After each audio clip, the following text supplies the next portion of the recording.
From the studios of Latitude Media and Canary Media.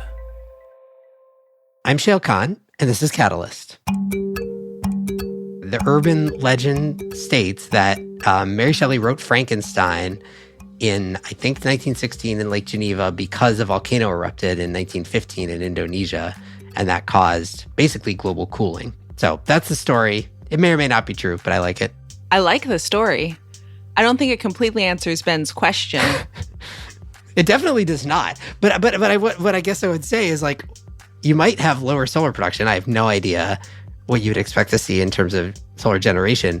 But what you definitely would see happen if there was a volcano that erupted at that scale is a temporary but significant global cooling effect.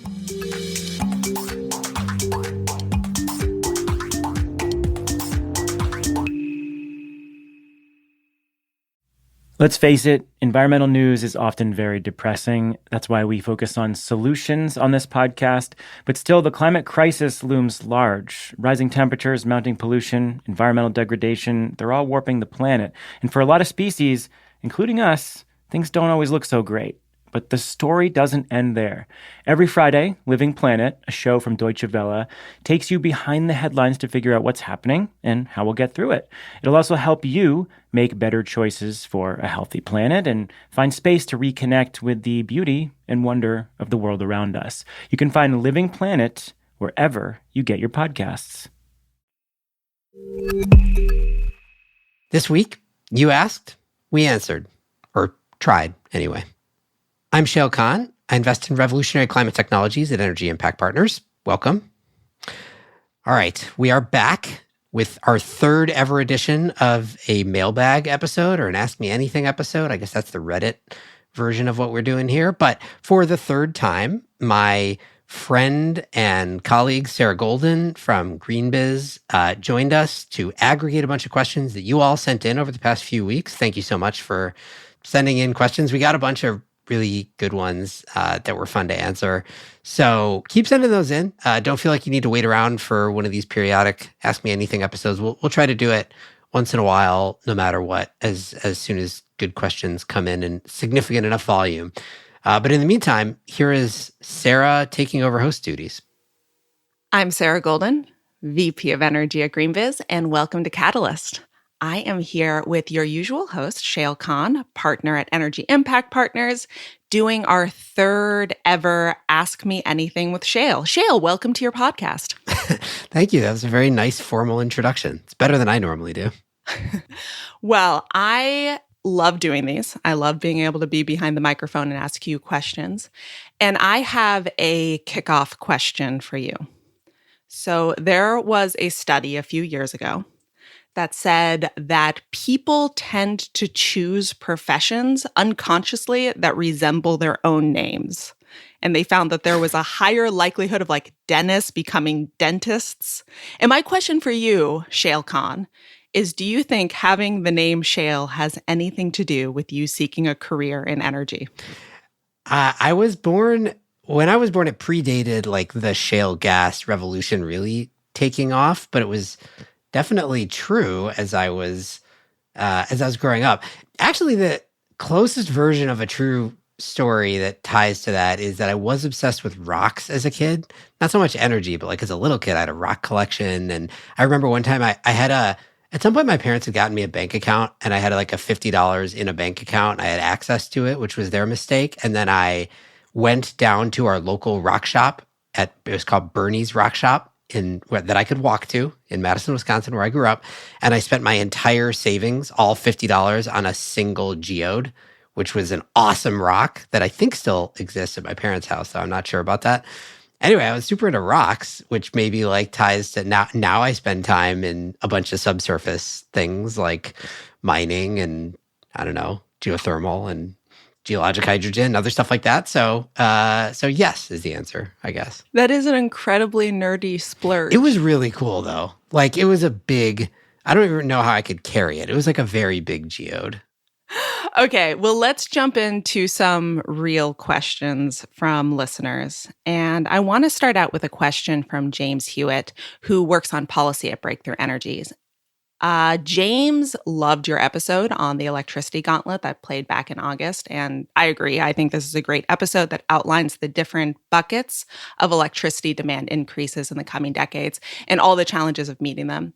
And James asks, how are you thinking about the load growth near term and long term? And I think specifically what he's referring to is how different technologies will be maturing at different rates and how that will have different impacts on load growth. So in addition to that, he's also curious of whether you think that these spurts will be like regional variations and what shape that will actually take. Yes, that is a good question. I think that, so everything in electricity tends to be regional. Like there are very few trends that you can point to that occur everywhere in the country, certainly not in the world, all at the same time. Some of that has to do with resources. Some of that has to do with the nature of our electricity sector, which is extraordinarily balkanized and regulated differently in different locations. As it pertains to the load growth, I guess the way that my prior for how this is going to play out is that there's some load growth that is going to be consistent and sort of a building wave. So think of electric vehicles as being an example there. Like the rate of electric vehicle adoption is going to vary from place to place. Obviously, there's places in this country where you have much higher adoption rates than others today. But in kind of everywhere that EVs start to take off, you probably see a similar S-curve type trajectory, and that the trajectory of EV adoption is going to have a very direct correlation with the load impacts of that. So EVs are this like steadily building wave that you can measure on a typical S-curve. And then there's the things that are going to be very regionally focused, but are going to be much more immediate short-term crunches in terms of ability to deliver against that load. That is things like today, manufacturing, right? The manufacturing renaissance in the US tends to be clustered in a few regions. That actually takes a lot of load. I think coming in the next few years, green hydrogen is going to be another example of that. It's also going to be sort of regionally focused in a few key regions for a number of reasons. And that's going to be a bunch of large projects all trying to get grid connected at the same time. And then there's the one that's happening right now and will continue to happen that is like the most intense, crazy version of it, which is data centers. Right. And you can see this is extraordinarily regional because there are these data center, they're literally called regions that pop up. And once hyperscalers enter those markets, then more hyperscalers enter, then the colos and developers enter, and it just gets out of hand really quickly. And you can see this in like the places that are completely overrun now, which is places like Northern Virginia, where like there is the queue for new load coming from data centers alone, I think is larger than the entire capacity of the system today in that region. Other places like Atlanta, Georgia Power just filed an amended integrated resource plan that's going to add, I want to say it's something like another 6 gigawatts of capacity over the next few years to meet new load that is some data centers, some industrial load. So like those things, they're much more location specific, but they happen much faster than what you'll see with something like electric vehicles or heat pumps for that matter, where there's going to be like a traditional consumer adoption curve that takes 5-10 years to play out. I have a question about data centers. I get pitched on data centers a lot and different innovations that are happening there for making them run on clean energy and just, how they're going to get energy generally. How much do you see data centers as being on this leading edge of driving innovation for some of these challenges versus being a problem in themselves? I think there's some of both. They're a problem in the sense that they're just very power hungry. They require a lot of power, and that has to get served somehow. And they're very time sensitive, very price insensitive, and so they can soak up a lot of capacity. That's the extent to which they're a problem. They're on the vanguard of solutions in a number of ways. I mean, the obvious version is the corporate procurement of renewables. Really, at any meaningful scale, largely started with the tech companies. And then the next stage of corporate procurement of renewables, which is moving from annual procurement of renewable energy credits or power to hourly 24/7, that also is being led by the tech companies. And so they're using the fact that they are large consumers of power to push the entire industry in the direction that I think we probably would agree is the right direction.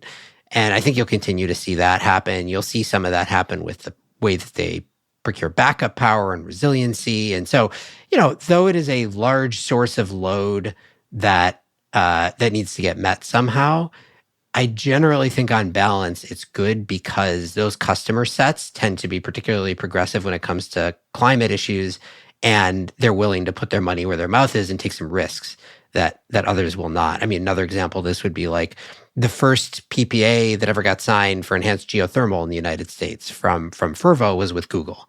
And, first of a kind PPA for a thing that's never been built, that's always hard to do. Google was the one who stepped up for it. So, there's a lot of stuff like that I think is generally good. Yeah, and I'd imagine there's a long history of innovation coming out of what is initially a challenge. So I guess those things work hand in glove. So our next question comes from Andrew Kriegler from Toronto, Canada. And in his question, he references the Bloomberg New Energy Finance Outlook from September on solar photovoltaics. And in that report, it says that global solar markets is hitting new lows in the price of modules at about 16.5 cents per watt. And Andrew characterizes this as a crash in the price of PVs and says that in other past crashes around solar, there's been knock-on effects in manufacturing. So my first question for you is, do you characterize this as a crash in prices of PV? And Andrew's question is, could you talk about your views on whether the input price drops will supercharge the IRA effect or just make it a little safer for those companies who have already decided to invest? Well, okay, I guess to the first question, have module prices crashed? I think the answer is yes. I mean, solar modules have for quite a while now been a pretty cyclical market. And so prices run up, they crash, they run up, they crash. Like that, this has happened a bunch of times now. So we're in a crash part of that cycle today. As to the question of the IRA effect, I mean, I guess there's two versions of the IRA effect, right? The IRA incentivizes the hell out of deployment of solar because it extends the ITC much further. It allows solar to take the PTC instead of the ITC. It introduces the concept of energy communities where you can get a booster and domestic content where you can get a booster. It makes the tax credit transferable, which should unlock more tax equities. It does all these things to incentivize solar deployment. And obviously, lower solar module prices is also good for incentivizing deployment, lower the cost of solar. So will it supercharge that effect? To some degree, I think definitely yes, and particularly in the context of combating the one force that is pushing in the other direction, which is inflation. So you've got, what matters at the end of the day for solar is not the cost of the panel, it's the cost of delivered electricity. And so inflation is increasing that, all else equal, so falling module prices can counteract that to some extent. If you're talking about the impacts of the IRA on manufacturing of solar in the United States, you could make an argument it's going to have the opposite effect, right?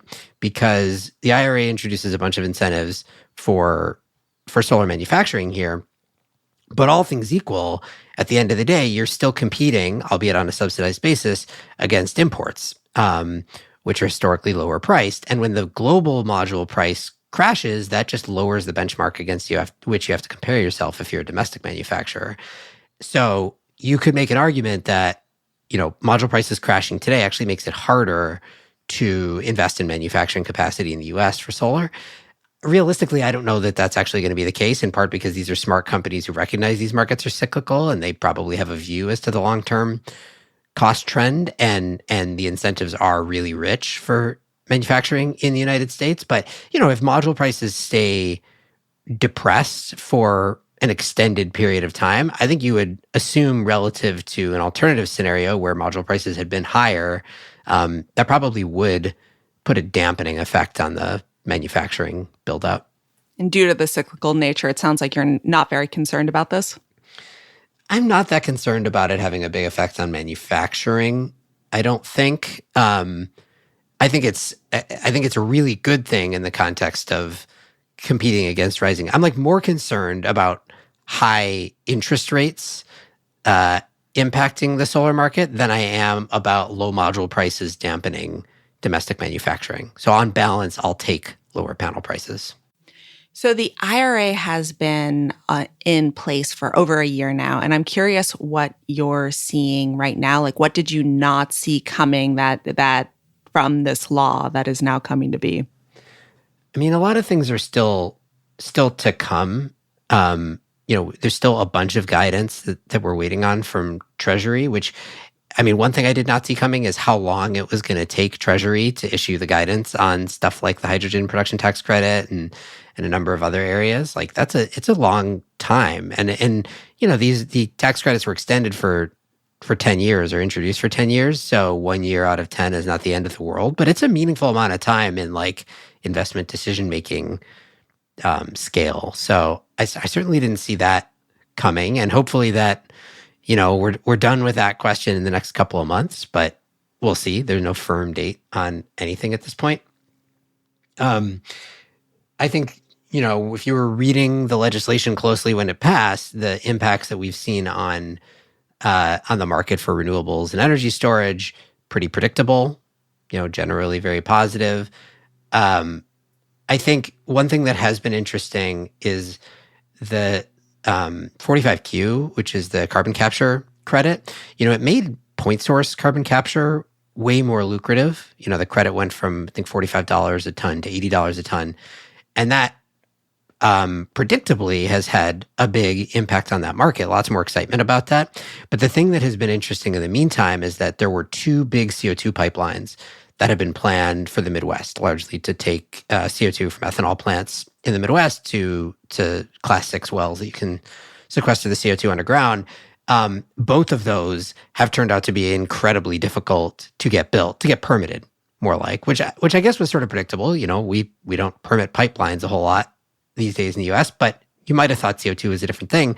Instead, these two pipelines, Summit and Navigator, one of them I think is canceled now, and the other one is like rerouting. It's difficult. And so it raises an interesting question for the future carbon management economy of, okay, like maybe we can make it economic to capture the CO2, and maybe the EPA will get its act together and license and permit Class 6 wells so that we can inject that CO2 underground. If those two things are not happening in the same place, are we going to be able to build pipelines to get them from one place to another? And that appears to be an open question. You mentioned a moment ago the higher interest rates. So I want to jump to a question from Michael Downey with Energy Futures Initiative. And Michael asks, to what degree do you think higher interest rates could impact our ability, both in the US and globally, to reach our decarbonization goals? And as one example, Michael points to the recent Ørsted offshore wind project that was canceled in part to higher interest rates. Yeah, I mean, there was more going on with offshore wind than just interest rates, but that appears to be the straw that broke the camel's back. And like the offshore wind industry is reeling basically as a result of that. I will say on this question of like how big an impact will interest rates have, I have an active ongoing debate with Jigar Shah, who our listeners will know about this. He thinks it's less of a big deal. He thinks I've been overhyping the impact of interest rates, but I will continue to overhype it because I do think it's going to be challenging, just because it takes time for the market to settle out, right? Like every asset needs to get repriced. Lots of PPAs need to get repriced. Some developers are going to lose a bunch of money because they price things at, rates that are untenable today. Like it's just going to be a painful shakeout at the asset level for some period of time. I don't know exactly how long, partially because I don't know how long interest rates stay high, but let's say a couple of years. So in the grand scheme of things, in the great arc of history, are we going to look back on interest rates in 2023 as the thing that sent us off track on our climate trajectory? Probably not, but it will have a meaningful impact on the market. And there's specific places where it'll have a bigger impact than others. Offshore wind is an obvious one. Residential solar is another one, right? Which the residential solar market, between interest rates and some policy changes, particularly in California around net metering, that's a market that might be down over the next year, relative to this year. And I think this year might be down relative to last year. So, the impact is real. It's not going to kill any of these markets, save for maybe offshore wind. But I think it's tough. It sounds like you're saying two things. One is the money's more expensive, making these things harder to build. And the other, which is one I haven't thought as much about, is everything will take longer to build because we're needing to figure out what the higher interest rates mean. Is that what you were saying? I don't know that it means you'll necessarily take longer to build everything, because I think there are other factors that are the long pole in the tent, particularly for utility scale things. We've talked a lot about interconnection as an example. Like, as long as it's going to take you to like refinance a project, interconnection is probably going to take longer. So it may not be the thing that slows the individual project down, but I think as we adjust to the new interest rate environment and as unit economics adjust and as PPA prices adjust and so on, I think it might just, slow down the growth in the overall market. Sure. Our next question is from Susan Abrams, and Susan says she lives in a rural community that's at the edge of her grid's service area, and her town recently passed a net zero resolution, which will require more electrification and therefore more electricity.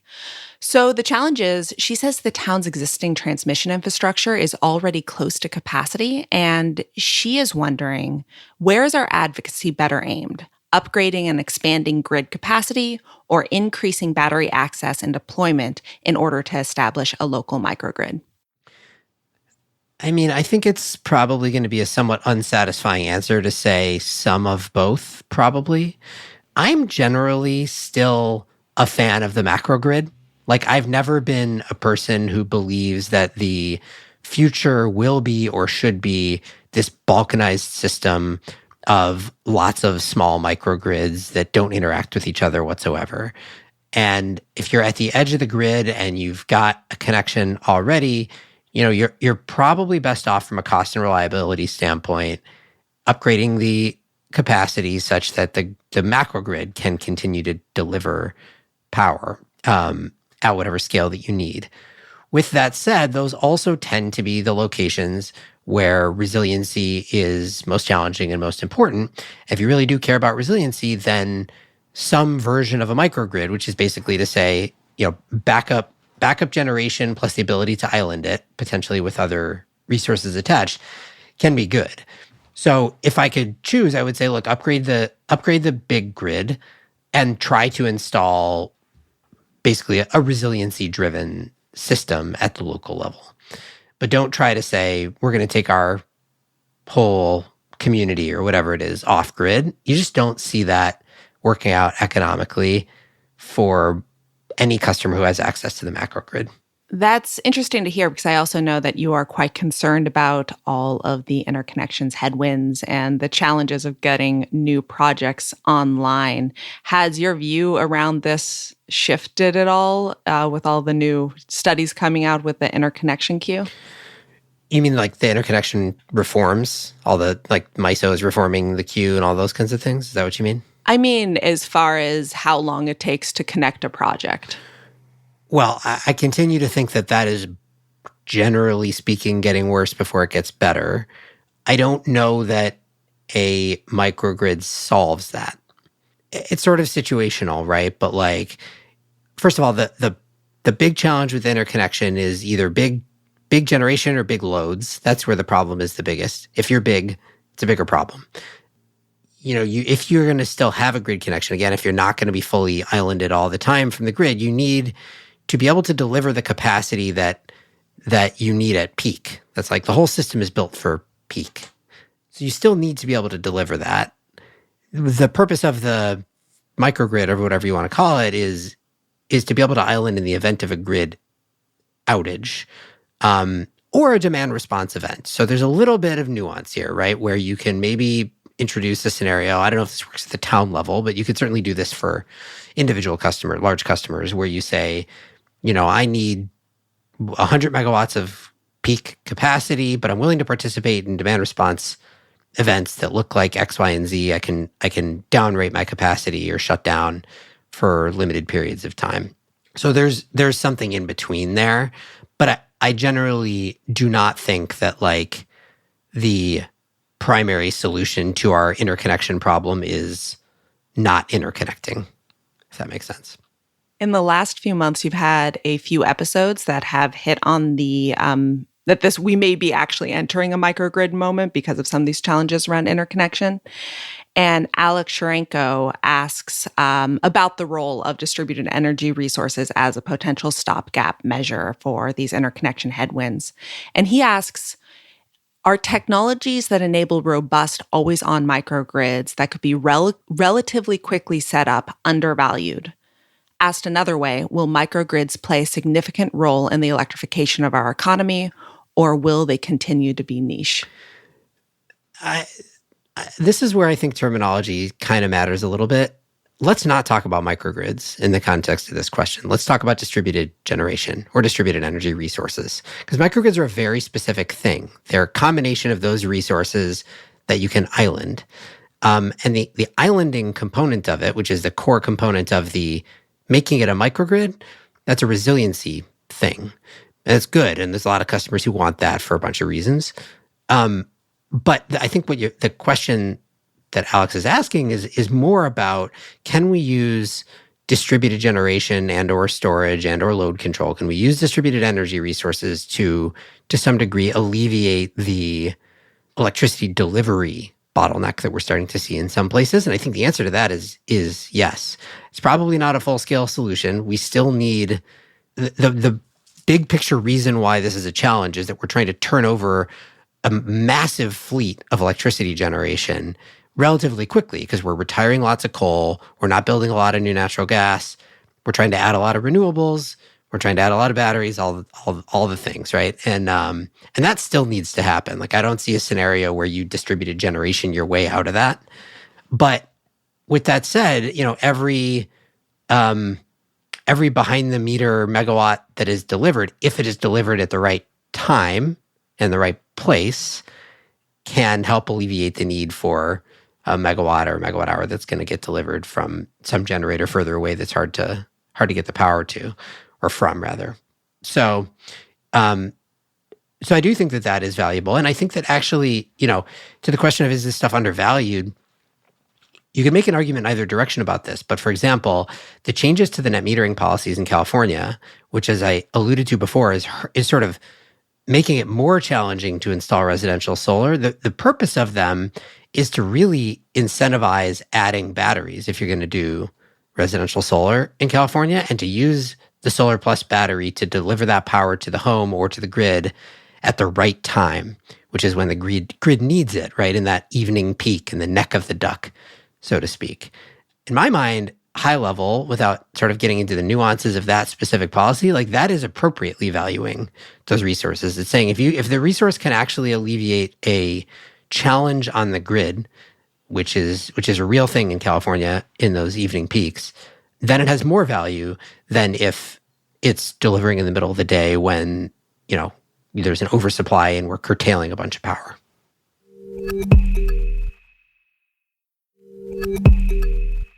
Our next question is from Ben, who left a voicemail saying that he's been watching a lot of climate disaster movies lately, and it got him thinking about this solar transition that we've been doing. And he asks, has anybody thought about what happens if we have a major volcanic event and put a lot of pollutants into the atmosphere, and how that would impact solar production?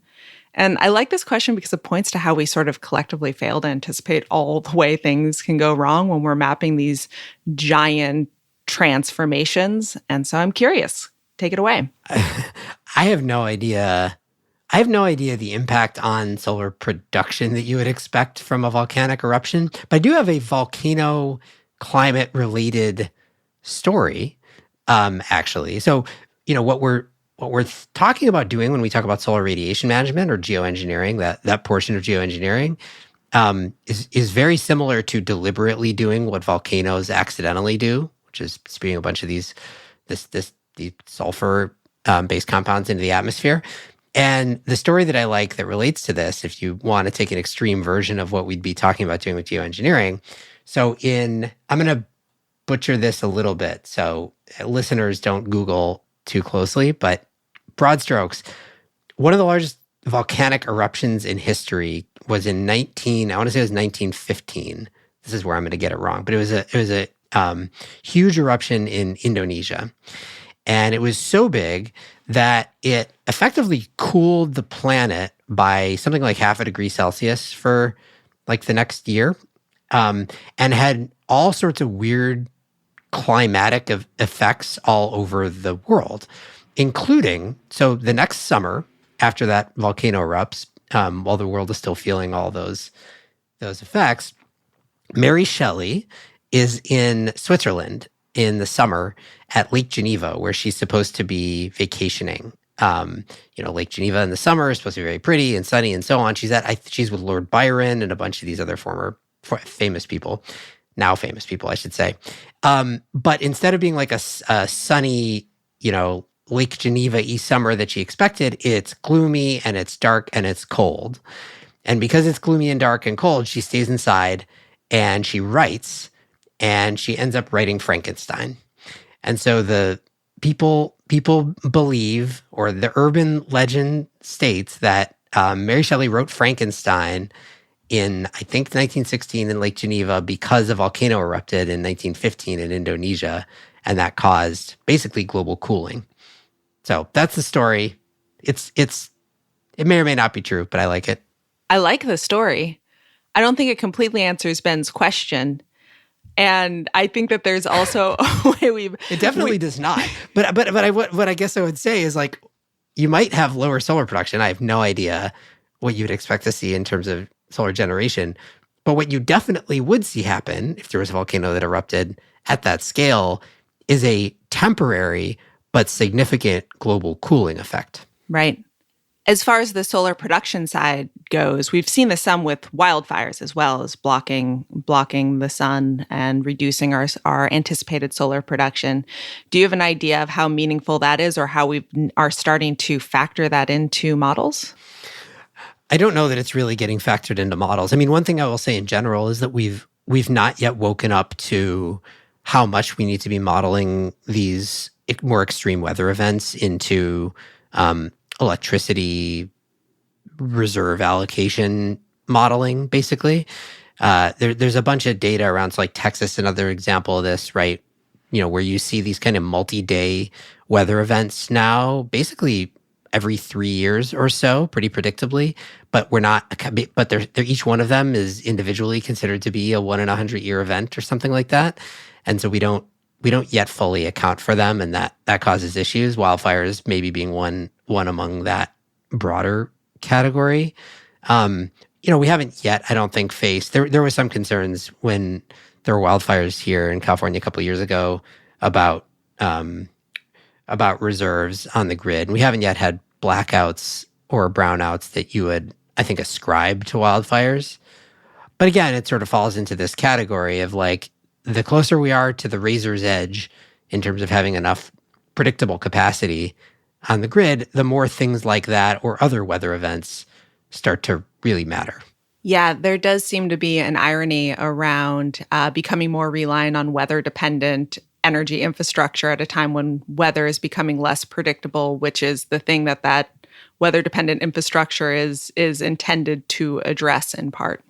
Yes, I think that's definitely true. And that is in part why, in addition to the focus on the weather-dependent stuff, which is wind and solar for the most part, there's also now a big focus on decoupling at least part of our expected capacity requirement from the weather, whether doing that through storage or doing that through other types of generation. Geothermal is not really weather-dependent, right? Nor is nuclear, nor is a hydrogen-fired gas turbine or whatever. So there are things that are not tied to weather, but it's true that, like, we are tethering ourselves to weather more in order to avoid the thing that we know is going to happen to weather, which is that it's going to get more volatile.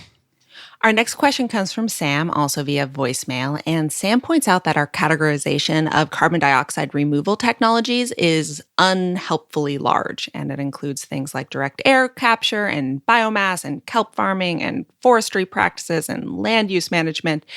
And he says, given the urgency of figuring out CDR, he's wondering why we can't just pencil out what works and what doesn't, and then focus our resources accordingly. And he says, I feel like we should have some clear winners, yet in reality, it seems like it's very up in the air. We don't know what's going to work, and we don't know what they should be priced. What do you think? I sort of agree. I mean, I think the thing that's happening right now in carbon removal world is that there's kind of a Cambrian explosion of different methods that's showing up all the time. So every week there's some new process to remove CO2 from the atmosphere, or certainly new companies that are pursuing a pathway to do that. And part of the result has been, I think, what he's alluding to, which is that, like, how do you keep track of all the different things you can do, from, big machines that suck CO2 out of the atmosphere to like you said, biomass sinking and, dropping it into anoxic zones in the bottom of the ocean or the sea, or mineralization on agriculture land, or whatever it might be. Like, there's a lot out there now, and it is confusing. And I think one of the reasons that we can't, or no one has, I think, really credibly said here is the winner, is that it's not clear to me that there is. First of all, it's not clear to me there ever will be a winner. Nor is it clear to me that there is anything that could be a winner. And the reason for that is the way that I think about CDR is that your mythical unicorn solution for removing CO2 from the atmosphere has 4 characteristics. It is cheap, which is, let's just call it sub $100 a ton, but like ideally sub $50 a ton, who knows, but it's cheap by whatever metric. It is eminently scalable, so you can do gigatons worth of it without disrupting some other ecosystem or causing some really big knock-on effect. So it's cheap, it's scalable, it's durable. So whatever, the mechanism that you use to sequester the CO2 will remain sequestered for, and this is where there's debate, right? Is it hundreds of years? Is it thousands of years? Is it 10,000 years? I don't know, but it's durable by whatever definition you want to use there. And then it's eminently and easily measurable and verifiable.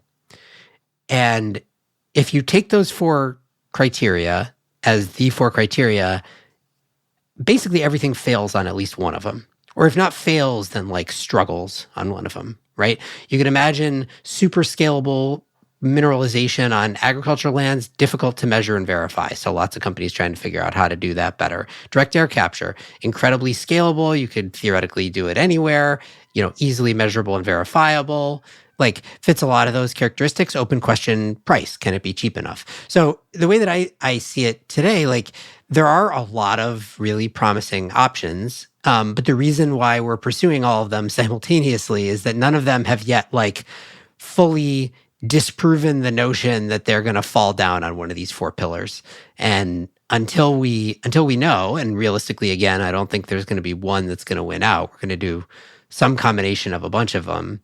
We need to be pursuing a bunch of paths. But the result is a situation that I totally sympathize with Sam's question, because it is kind of a mess, and it's really hard to, unless you're deep in it, which very few people are, it's really difficult to figure out, like, what's real, what's not, what's actually happening versus what's theoretical.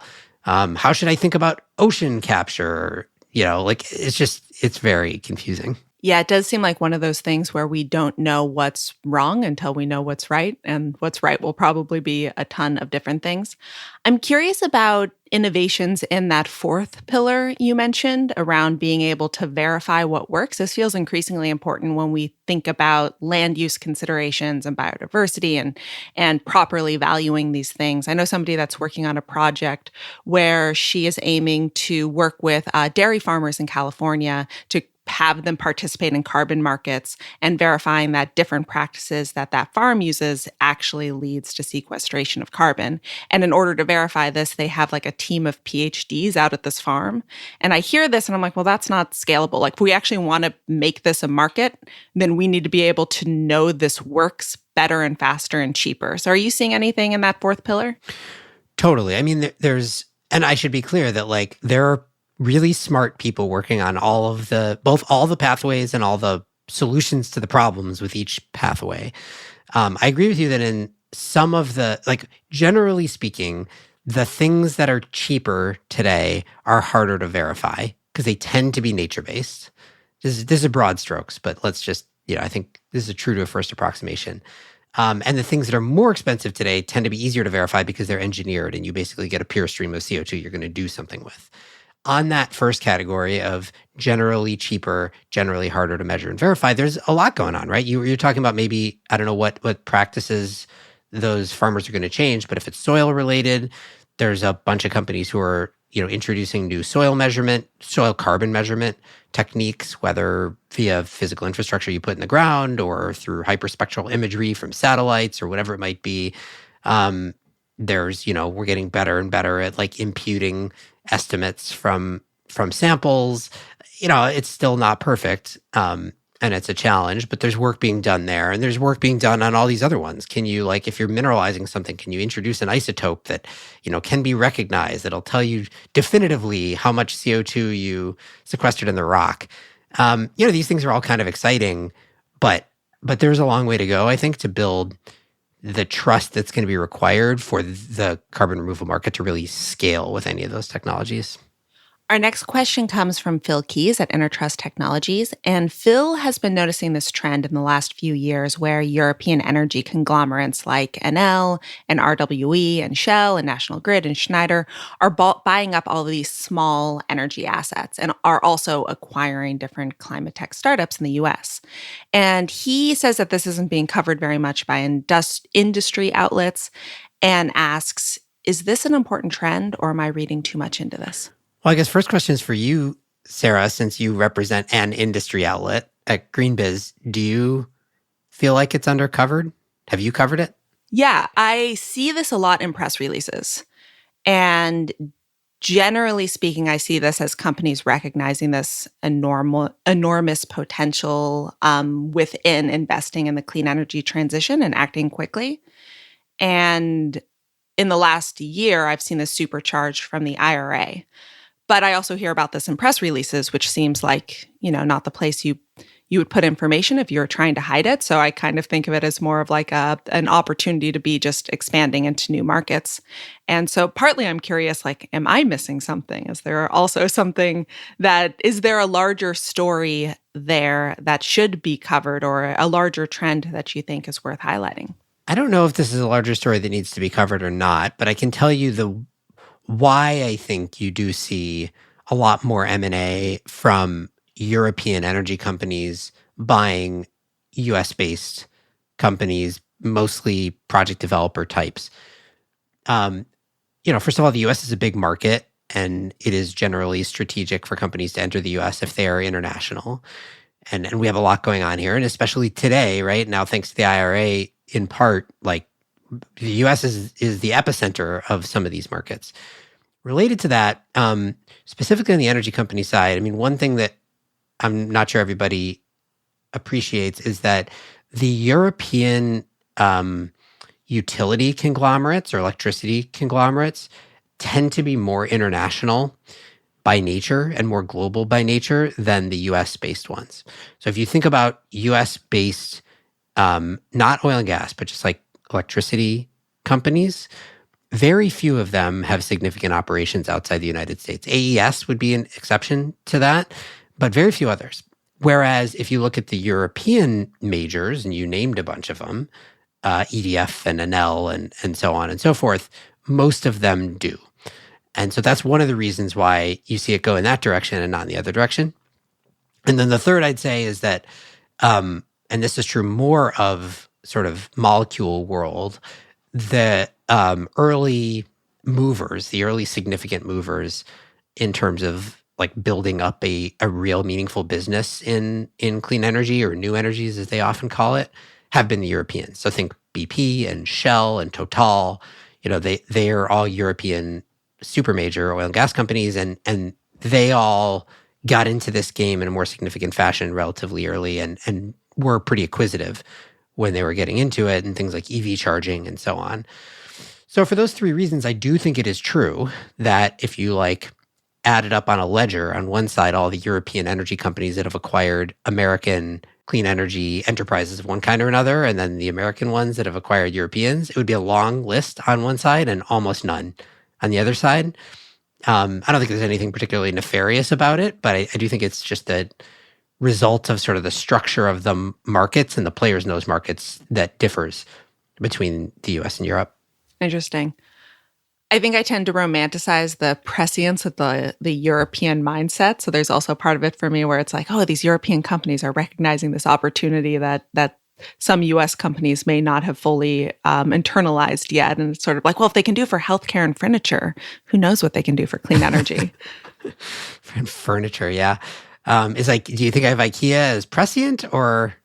I think if a Scandinavia divorce-making is machine? just working on the margins now. They're just working on furniture, just perfecting furniture is what they have left. Yeah, right. Yeah, I mean that you could make the argument that they're prescient. You can make the argument that they're too early, right? And then what's going to happen? I think that the alternative to that is like they got into it before it was profitable, and so they have to kind of like at least profitable on the scale that they are used to. And I'm speaking more about the sort of Shells and BPs and Totals of the world.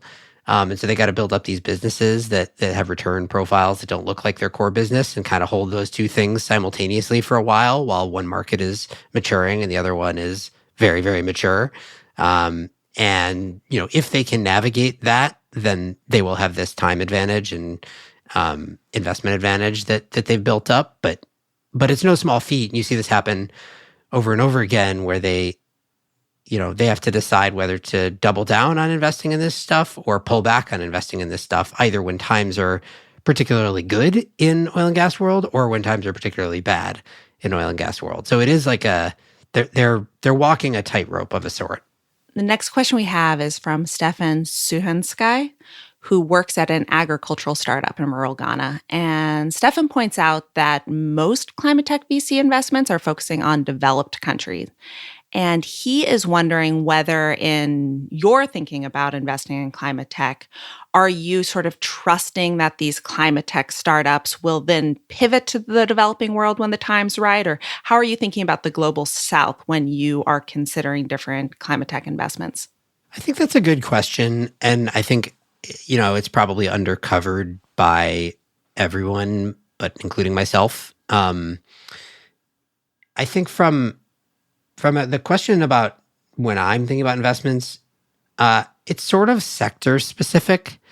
Like there are some sectors that are kind of inherently very global in nature and generally are like big industrial stuff. And you hope that a successful technology, if it wins out, is going to end up winning out globally. So steel making would be a good example of this, where we've made a couple of investments that can impact decarbonization of steelmaking, one in a company called Boston Metal, which is an electrification process for steelmaking, others in hydrogen production, which you can use hydrogen to produce steel, another in a carbon capture company. So there are various pathways. I think whichever one wins out, or if multiple of them win out, they will win out on a global scale, including in the global south. So in that industry, I do think so. But in many other industries, realistically, it's going to be its own whole thing, right? And there's a big universe, for example, electrification of two-wheelers, whether in sub-Saharan Africa or in India, which is just taking off in this really cool, crazy, and China as well, for that matter, taking off in this totally awesome, exciting to see way. And that, I think, is not going to be the same companies that sell electric scooters here in the United States. So some sectors maybe, yes, you see global companies, some sectors definitely not. I know Breakthrough Energy Ventures is really based around this idea of reducing the cost of the green premium by creating new technological pathways for some of these different sectors, with the idea that we can drive down the cost and then it'll be just naturally adopted because it'll be the cheaper thing within the global south. And I'm curious whether you think there's other sort of infrastructure challenges that get in the way beyond just the price point of these new technologies, and also whether this is something you think about at EIP as well. Yeah, I mean, of course, right? Prices, it's like table stakes, ultimately, to reach the promised land, but it's insufficient. It's necessary, but insufficient. So, I think you need to reduce the green premium. Ideally, you have a negative green premium, ultimately, in as many of these markets as possible. But as we've seen, the world doesn't behave totally rationally. And oftentimes price is not the only variable, right? Something can be more expensive, but better for a bunch of other reasons. Like in the utility context, the way that utilities have to make decisions here in the US, often the term that gets used is least cost, best fit. So it's a combination of two things to determine whether a particular purchase of an asset or PPA is the right thing to do. So least cost is one of them. You got to sign the cheapest thing, but also least cost, best fit. So just being the least cost is not enough, right? It has to actually be the right fit for your system, for your needs. And I think you can apply that more broadly, right? We want climate tech at the end of the day to be least cost, best fit in whatever sector the individual technology is in. Least cost is probably the harder part to achieve in many of these cases. So I think it's right to focus on it. But like I said, it's not enough. Thanks for that, Shayle. That is all the questions we have today. But everyone, please keep sending them in. These are fun. And I like being able to ask Shayle these questions. So keep it up. Sarah, thank you again for the third, but not final, Ask Me Anything at Catalyst. Happy to come back anytime. Sarah Golden is the VP of Energy at GreenBiz. This show is a co-production of Latitude Media and Canary Media. You can head over to canarymedia.com for links to today's topics. Latitude Media is supported by Prelude Ventures. Prelude backs visionaries, accelerating climate innovation that will reshape the global economy for the betterment of people and planet. Learn more about their portfolio and investment strategy at www.preludeventures.com. This episode was produced by Daniel Waldorf. Mixing by Roy Campanella and Sean Marquand. Theme song by Sean Marquand. Help on this Ask Me Anything episode from Anna Rader. And this is Catalyst.